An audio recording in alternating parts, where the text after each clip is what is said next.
Eastern North Carolina. Mr. Rick here once again, or Final Community I should say. Mr. Rick here from Eastern North Carolina on a beautiful fall day today. I thought we'd share it outside with you. Temperature is about 60 degrees and the sun is shining. There's not a cloud in the sky. We thought we'd continue on with the country this week. We had a little break with the pop records last week. And this week, we're going to go from 1967 only to 1969 because there were a lot of great albums that came out between those 2 years. So let's get started. This first guy, they thought he was going to be a superstar because his first record was the #1 smash. His name was Leon Ashley, and he had a song out that said, "Laura, what's he got that I ain't got?" And it went to the #1 position, and everybody in the country, not even the country, but the pop field also, they recorded it, and a lot of people recorded it, but unfortunately he didn't make it very far. But anyway, that's Leon Ashley from 1967. This next LP is a no-name, and I'm sure you haven't heard of him. I bought this album when I was a little kid, about 10 years old, and just because I had some money and I wanted to buy a record album, so I bought this one, Billy Ranger and the Deputies. And believe it or not, it is a great album. I don't know if Billy Ranger, who he was or who the Deputies were, but this album is really, truly good country. The songs in it are great. And I can't say enough about it. I enjoy listening to this album. And it's one of those budget records that you bought at 7-Eleven or in the grocery store for 99 cents. You know, it's on the Windcoat label. And but I have to admit, I enjoy listening to this a lot. And I'm happy when it comes up. Billy Ranger and the Deputies. 1967 was a good year for Glen Campbell. He had I think he had 3 great record albums in his day, in this year, and this is just one of them. By the time I get to Phoenix, Glen Campbell, believe it or not, was part of the Beach Boys in the early 1960s, and he was also part of a studio crew called the, I forget their name now, but he was a great guitarist, and when he got started in 1966, he really took off, and we'll see Wichita Lineman and a couple others in this, because his albums really were good. And then I can't say much about this, enough good about this album. You're Young and You Forget, I love that song. By the Time I Get to Phoenix, Cold December in Your Heart, and several others. And it's just a good album. Glen Campbell, By the Time I Get to Phoenix. Also in 1967, one of Ernest Tubb's Texas Troubadours got his start. A fellow by the name of Jack Green. And he had a hit out called There Goes My Everything, and it took off. And finally Jack was on his own, and Ernest had lost a good, I think he was the drummer in Ernest Tubb's Texas Troubadours. But he became a great country singer, and he had a good 10-15 years of stardom from the 60s and into the 1970s. That's Jack Green. Another girl that came up in 1967, I consider her a one-hit artist, but man, when she hit a home run. It's like being hitting a home run, being the first time up at the plate. And that's Bobby Gentry. She had a great song, Ode to Billy Joe, and that was about the only thing she came out with. She did an album with Glen Campbell and did a couple other albums for Capitol, but they just didn't spark like Ode to Billy Joe did. And they were playing that on the pop stations. I didn't think they were playing it on the rock and roll shows. I'm not sure, but I know that she made the country. And this is a good album also. If you ever get a chance to see it, or see it, pick it up, and you'll enjoy Ode to Billy Joe. And Bobby Gentry. Here's Glenn Campbell's #1 smash record that really put him on the charts. This is Gentle on My Mind. And you can't say enough about this album. It was the #1 smash hit. John Hartford wrote it. And there are also a lot of other good songs on here.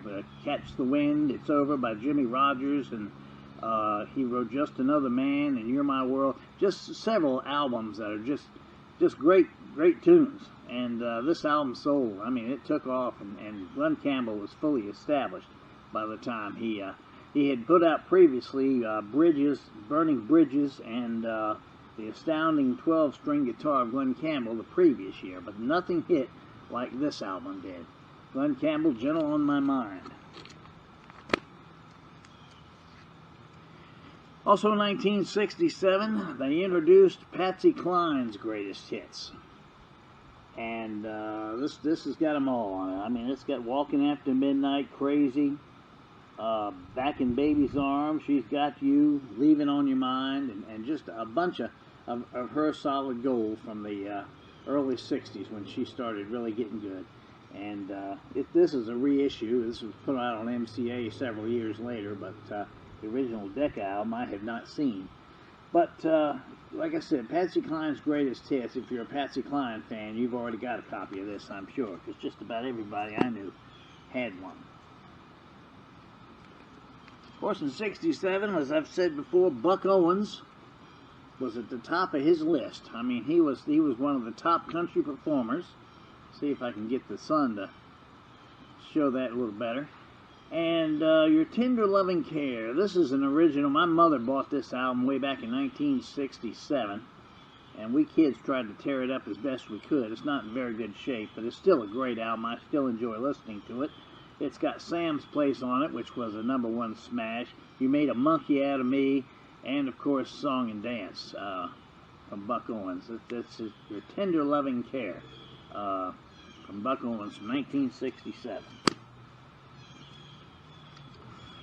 Glenn Anderson came along in 1966, and she did really well on the chart label. I say that, to me, the artist's first records that come out are their best records, in my opinion. And that $1 gets you a cup of coffee. But her greatest hits on the chart label came out in 1971. And this is Lynn's, I guess, her 12th album, something like that she had put. After she had gone to Columbia, Chart, which was part of RCA Victor, by the way, released her greatest hits, and it wasn't God who made Honky Tonk Angels. She did the old Kitty Wells tune and kind of made it run rock and roll a little bit. And it was really a good song. Ride, Ride, Ride, which was her first big hit. Flattery Will Get You Everywhere, and several others. And this is a good album. I enjoy listening to early Lynn Anderson. 1968. Webb Pierce is one of my favorite country singers. I enjoy listening to him. And in 1968, he'd been going for a good 17, 18 years. And this is his album, Fool, which was a hit for him. And just a good album. I enjoy listening to it and all the time. There Was My Everything, and a bunch of other standards. But I like the song called Fool, Fool, Fool, and that's Webb Pierce. 1968. Of course, 1968 was the year Johnny Cash really climbed the charts and became a mega superstar. And it was all from this album right here, Folsom Prison. He'd been a star. I'm not saying he had in the 60s, but in 1968, when he released Johnny Cash at Folsom Prison, there were it just sold like crazy. He had told Columbia that he wanted to do a show in the prison, and they said they didn't think it was a good idea, so he went out on his own and had the show recorded, and then sent it to Columbia, and they said, yeah, you're right, so they released this album, and it's got all his hits on it. I guess just about everybody has heard this album. If you haven't, you see a copy of it. you won't be disappointed. It's a great album. It's got all his hits on it, plus several others. Johnny Cash at Folsom Prison. Tammy Wynette, another star that took off in 1966 with Department Number 9. And by 1968, she had another mega hit called Divorce. Everybody's heard that song. As a matter of fact, it's the only hit on here. She does a nice version of Andy Williams' Lonely Street, by the way. And Sweet Dreams, Patsy Cline's Sweet Dreams, and The Legend of Bonnie and Clyde, and several others. And that's just, it's a good album. Tammy Wynette and her big hit, Divorce. Also from 68, I told you Glenn Campbell was off riding high, and he was. And he also had a big hit with Hey Little One that came out then. And that was, that and I Want to Live was the other song on it. Let me see. It's Over. And Turn Around, Look at Me, several other songs on it. But he was riding high, and this one, I believe this one came out after, by the time I get to Phoenix. Glenn Campbell, Hey Little One. From the golden year, 1968. Metro-Goldwyn-Mayer, MGM Records, had been releasing Hank Williams records for a long time, but they came out with his 24 greatest hits this time. They had released 3 or 4 volumes of Hank's greatest hits, and they finally put it on a 2-album set and sent it out there. And of course, as soon as I found out about it, I went ahead and bought it. It's got half of his greatest hits. There's a volume 2 out there that we'll get to later on. But half as much, You Win Again, Jambalaya, Your Cheating Heart is on here. And believe it or not, Your Cheating Heart, I've heard Don Helms, the steel guitar player, say it, that Your Cheating Heart was done in one take. Hank went into the studio with the guys, he played it for them on guitar, and Your Cheating Heart is the track that they kept and recorded, and there wasn't a second take. And but a great album. You can't beat 24. And they're all, most of them. There are a few instruments that have been added, but for the most part, it's the original records.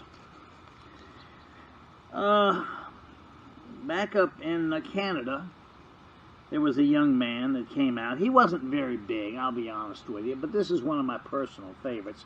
This guy's name was Bobby Lewis. And he had a couple hits. How Long Has It Been was one of them. From Heaven to Heartache was another that hit the top 40 in this country. He didn't really become a mega superstar, but I picked up his records, and I enjoy his singing very much. He's from Canada, like I said. I don't know how well he made it in Canada, but anyway, if you haven't heard of Bobby Lewis, and you get a chance, listen to his stuff. He's also a fairly good Nashville singer. I mean, he's not super country like you would think, but and from 1969, this guy's had a smash hit also. Roy Clark. Yesterday When I Was Young. Everybody's heard it. It was a great song, and the album's good too. It's also got The Tip of My Fingers on it, which was a hit for him in 1963. And just another good album. What can I say? It's Tips of My Yesterday When I Was Young, and a smash hit for Roy Clark. I hope you can see that, because the sun is almost right directly over top of me. And that takes care of this week. We've gone to 1969, and I'll pick up next week from 69, and we'll see how far we get there. Those are my personal favorites from those years. Hope you enjoyed it. If there's an album I've shown or something you want to see, and I've got a copy of it, or maybe there's a question you'd like to ask, leave me a comment in the comment section, and I'll certainly get back to you. Until we meet again, this is Mr. Rick Tyler on a beautiful fall day, saying that if the good Lord's willing and the creeks don't rise, we'll see you before long.